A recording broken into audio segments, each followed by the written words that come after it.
इस मुल्क का जब यह पाकिस्तान बन रहा था तो इसका नारा क्या था?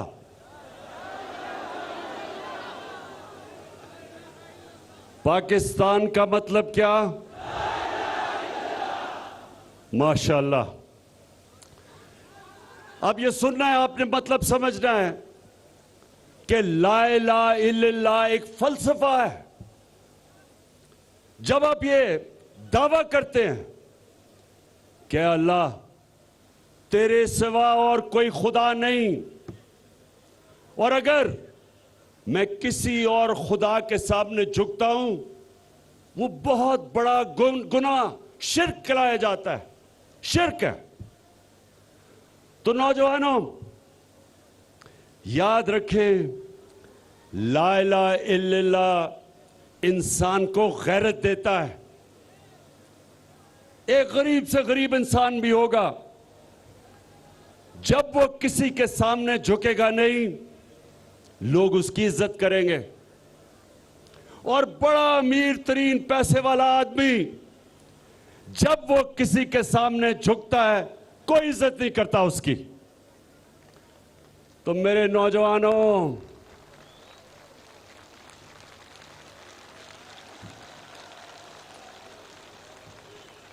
अब ये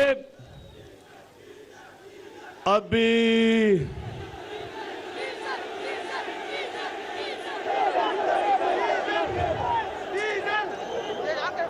मेरी जनरल बाजवा से बात हो रही थी।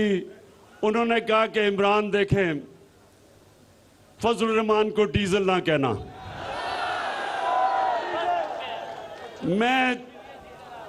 मैं तो जनरल बाजवा नहीं कह रहा, लेकिन अवाम उसका नाम डीजल रख दिया, अवाम ने उसका नाम। अच्छा, अब सुने देखें, अभी डीजल के ऊपर बाद में आते हैं। अभी आता हूं।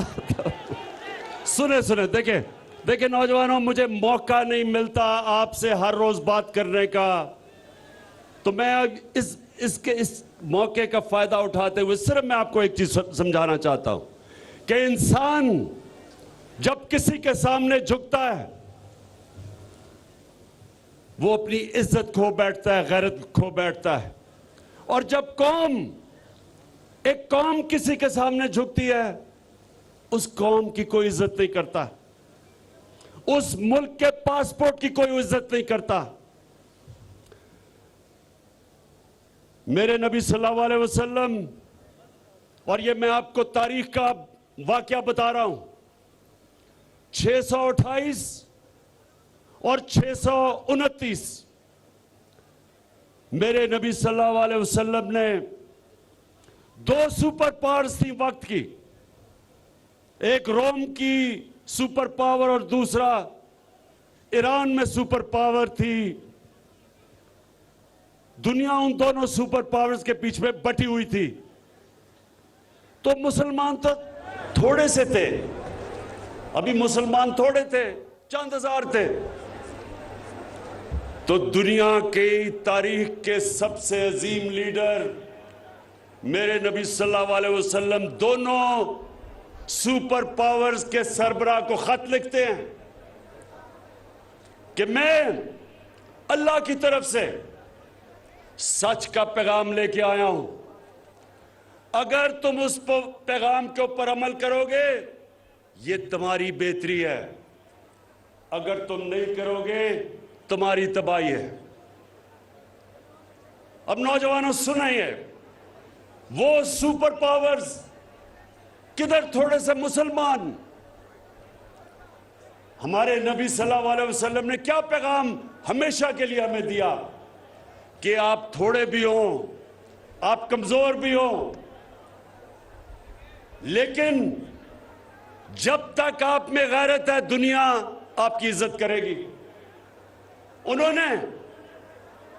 उन्होंने दोनों सुपर पावर के सामने हाथ नहीं फैलाया इमदाद मांगने के लिए, कर्जे मांगने के लिए। उन्होंने उनको पैगाम दिया और दुनिया की तारीख इस चीज की गवाह है कि 8-9 सालों के बीच में दोनों सुपर पावर्स मुसलमानों के सामने घुटने टेक देती हैं। ये दुनिया की तारीख में है। तो हमें अल्लाह ने हुक्म दिया कुरान में कि अपने नबी की सुन्नत पे चलो, उसके रास्ते पे चलो। तो नौजवानों, आज सबसे पहला मेरा पैगाम यह है कि सिर्फ एक खुददार कौम की दुनिया इज्जत करती है। वो कौम जो अपनी इज्जत नहीं करती, उसकी दुनिया इज्जत नहीं करता। और जब से मैंने सियासत शुरू की 25 साल पहले, मेरा मंशूर देख लो, मैंने 3 चीजें कही कि सबसे पहले हम पाकिस्तान को एक खुददार कौम बनाएंगे, अपने पैर पे खड़ा करेंगे और कलमा ला इलाहा इल्लल्लाह के ऊपर अमल करेंगे कि सिवाय अल्लाह हम किसी के सामने सर नहीं झुकाएंगे। दूसरा, इंसानियत, कि हम अपने मुल्क को एक फलाई रियासत बनाएंगे उस तर्ज पे जो हमारे नबी सल्लल्लाहु अलैहि वसल्लम ने मदीना में दुनिया की तारीख में पहली दफा फलाई रियासत बनाई थी। और तीसरी चीज कि हम अपने मुल्क में अदल और इंसाफ का कानून लेके आएंगे, ताकतवर को कानून के नीचे लेके आएंगे। ये 3 चीजें मेरे मंशूर का हिस्सा था 25 साल पहले। और ये मंशूर हमने मदीना की रियासत से लिया था, जिधर हमारे नबी सल्लल्लाहु अलैहि वसल्लम ने इन 3 उसूलों के ऊपर मदीना की रियासत को खड़ा किया था। तो आज सबसे पहले मेरे ये जो 3 स्टूडेंट्स हैं, ये जो 3 इकट्ठे हो गए हैं, ये तीनों वो लोग हैं जो 30 साल से 35 साल से मुल्क पे हुकूमत कर रहे हैं। अगर आज हमारे हरे पासपोर्ट की दुनिया में इज्जत नहीं, इन तीनों की वजह से, क्योंकि इन्होंने हमारे मुल्क को मकरूज किया। इन्होंने जाके जो भी बड़े बड़ी पावर थी उनके सामने झुके। इनके पिछले 2008 से लेके 2018 तक 400 ड्रोन अटैक हुए पाकिस्तान में। हमारे कबाली इलाके में 400 ड्रोन अटैक हुए, हमारे शहरी मारे गए, हमारी औरतें, बच्चे, बुजुर्ग, बेकसूर लोग मारे गए। ये 2 जरदारी और नवाज शरीफ जो इख्तिदार में थे, एक दफा इन्होंने मजम्मत नहीं की, एक दफा इन्होंने ये नहीं कहा कि ये सारे इंटरनेशनल कानून के खिलाफ है कि आप एक मुल्क आपकी मदद कर रहा है, उसी को आप बमबारी कर रहे हैं। और आज मेरे दीर के नौजवानों, ये क्यों नहीं इन्होंने मजम्मत की? क्योंकि इनके अरबों रुपए और असासे बैरूनी मुल्कों में पड़े हुए हैं और उनकी वजह से इन्होंने एक दफा अपने शहरियों के ऊपर जो जुल्म हो रहा था उसकी मजम्मत की। कौन मजम्मत कर रहा था, कौन मुजाहरे कर रहा था? आपकी जमात तहरीक इंसाफ। हम सड़कों पर निकले हुए थे।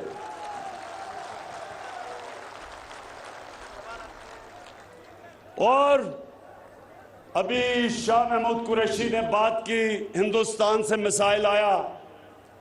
यही हिंदुस्तान जब नवाज शरीफ इख्तिदार में था तो नरेंद्र मोदी बार बार पाकिस्तान की फौज को दहशतगर्द कह रहा था, पाकिस्तान के आर्मी चीफ को दहशतगर्दों का सरबराह कह रहा था। एक दफा नवाज शरीफ ने नरेंद्र मोदी के खिलाफ बात नहीं की, बल्कि उसने अपने फॉरेन ऑफिस के स्पोक्समैन को कहा कि तुमने कोई स्टेटमेंट हिंदुस्तान के खिलाफ नहीं देनी। और ये क्यों था? क्योंकि जब इनका पैसा मुल्क से बाहर पड़ा हो, मेरे दीर के नौजवानों ये सुन लो, जिस जमात के भी सरबराह का पैसा मुल्क से बाहर पड़ा हो, वो कभी आजाद फॉरेन पॉलिसी नहीं कर सकता। यानी वो फॉरेन पॉलिसी कभी नहीं बनाएगा जिसमें वो अपने अवाम की हिफाजत करे, उनके हुकूक की हिफाजत करे। अच्छा, अभी मैं थोड़ी देर के बाद डीजल पे आने लगा हूं, लेकिन उससे पहले इन्होंने जो हरकत की अभी इस्लामाबाद में, उसके बाद में आता हूं। लेकिन सबसे पहले देखिए, मैं सिर्फ, मेरा काम है, एक मुल्क का प्राइम मिनिस्टर मुल्क का बाप होता है। आप जिस तरह मैं अपने बच्चों की तरबियत करता हूं, मेरा काम है आपकी तरबियत करना, आपको एक अजीम कौम बनाना। यह जरूरी है कि आप समझे कि यह मुल्क बना किस लिए था। तो ये तब मुल्क जब बनाया गया था तो एक गुलाम हिंदुस्तान में एक आजाद लीडर था जिसका नाम कायदे आजम मोहम्मद अली जिन्ना था।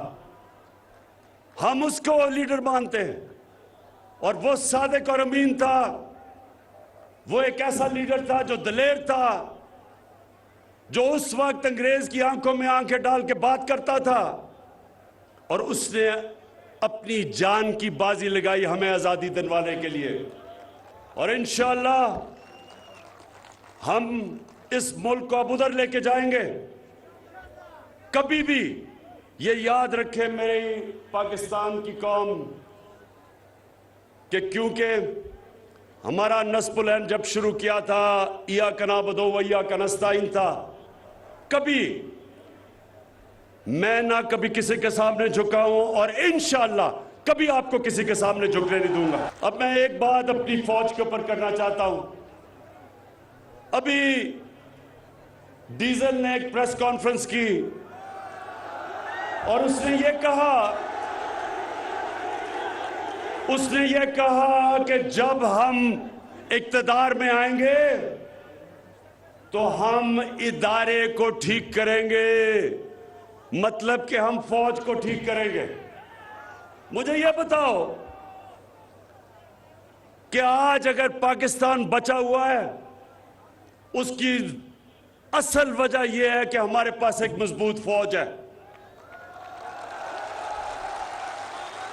आज आप नौजवानों मुसलमान दुनिया में देखें, मुसलमान दुनिया में कितना बड़ा अजाब आया हुआ है। तबाह हुए मुसलमान मुल्क, इराक देखें, सीरिया देखें, लिबिया देखें, सोमालिया देखें, हमारे अफगानिस्तान देखें क्या हुआ। तो जब एक मुल्क के पास ताकत नहीं होती अपनी हिफाजत करने के लिए, वो आजाद नहीं रह सकते। इसलिए आज अगर हमारे दुश्मनों ने हमारे मुल्क को तोड़ा नहीं, जो उनका प्रोग्राम है 3 हिस्से में तोड़ने का, उसकी वजह हमारी फौज है। एक ताकतवर, मुसलमान दुनिया में सबसे ताकतवर फौज है। अब उसके पीछे कौन पड़ा हुआ है? उसके पीछे पहले तो ये जो डीजल ने कहा है कि हम इदारे को ठीक करेंगे। आप कैसे ठीक करेंगे? आपने तो जिस इदारे को हाथ लगाया है, आप तीनों ने, 3 स्टूजेस ने, आपने सारे इदारे तबाह कर दिए। आपने तो अदालतों के ऊपर अटैक किया, आपने तो जजेस को खरीदा, आपने तो डंडों से सुप्रीम कोर्ट के चीफ जस्टिस को भगाया, आपने तो टेलीफोन कॉल कर करके जजों से फैसले लिए, आपने तो मीडिया के ऊपर लिफाफा जर्नलिज्म शुरू की, रिश्वत दी, आपने तो ये जो बाहर बैठा हुआ है इस मुल्क का सबसे बुज़दिल झूठा आदमी, कहते हैं मुझे ये भी कहते हैं कि जी उसको भगौड़ा ना कहो। इतना वो भगौड़ा भी है और वो झूठा भी है। पहले झूठ बोल के गया कि मुशर्रफ के मैंने कोई 10 साल का कॉन्ट्रैक्ट नहीं किया। अब झूठ बोल के गया है कि जी मेरी तो तबीयत बहुत बुरी है, मैं तो मरने लगा हूं, अगर मैं बरतानिया ना गया तो मैं मर जाऊंगा। तो तब गया तो उसने, सुने जरा, उसने छांगा मांगा की सियासत शुरू की, उसने सियासतदानों की कीमतें लगाई, उस आदमी ने ये लिफाफा सहाफत शुरू की, उस आदमी ने आर्मी चीफ को, आसिफ नवाज जंजुआ को BMW गाड़ी से रिश्वत देने की कोशिश की। तो वो आज फौज को ठीक करेंगे। वो आदमी है जिसने काठमांडू के नेपाल में नरेंद्र मोदी से छुप के मिल रहा था अपनी फौज के खिलाफ, जिसने नरेंद्र मोदी को शादी पे बुलाया जो कि कश्मीरियों के ऊपर जुल्म कर रहा था। क्या वो ठीक करेगा फौज, या वो डीजल जिसने अमेरिकन एम्बेसडर के पास बैठ के कहा, एन पैटरसन के, उसने अमेरिकन एम्बेसडर को कहा कि मैं आपकी खिदमत करने के लिए तैयार हूं, मुझे भी एक मौका दे दो। और या वो आसिफ जरदारी पाकिस्तानी फौज को ठीक करेगा। मुल्क की सबसे बड़ी बीमारी उसने, आसिफ जरदारी ने, सुने जरा, आसिफ जरदारी ने एक मेमोगेट हुआ था, अमेरिकनों को खत लिखता है कि जी मुझे अपनी फौज से बचा लो। क्या वो फौज को ठीक करेगा, या वो छोटा शोबा शरीफ? अब ये शहबाज शरीफ कहता कि इमरान खान ने बड़ा गलत किया कि वो यूरोपियन यूनियन को उसने उनकी मजम्मत की। शहबाज शरीफ, तुम ये जो टाई कमीज और सूट पहन के अंग्रेजी बोल के तुम समझते हो कि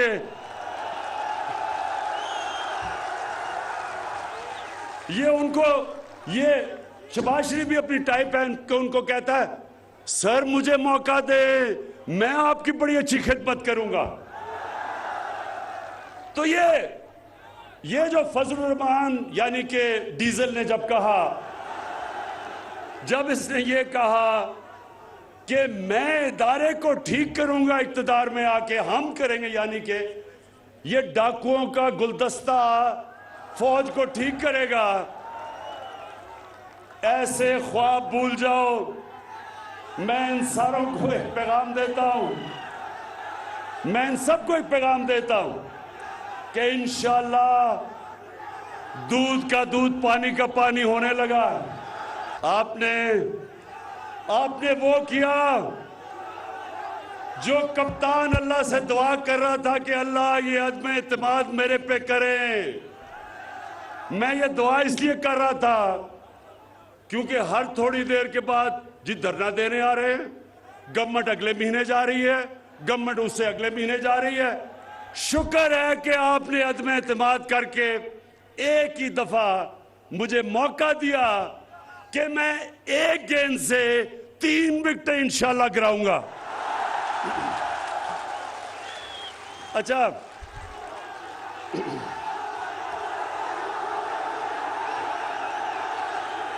और इंशाल्लाह एक दिन पहले अज़्म इत्मीनान से ये सारी कौम देखेगी डी चौक में इंसानों का समुंदर होगा इस्लामाबाद में।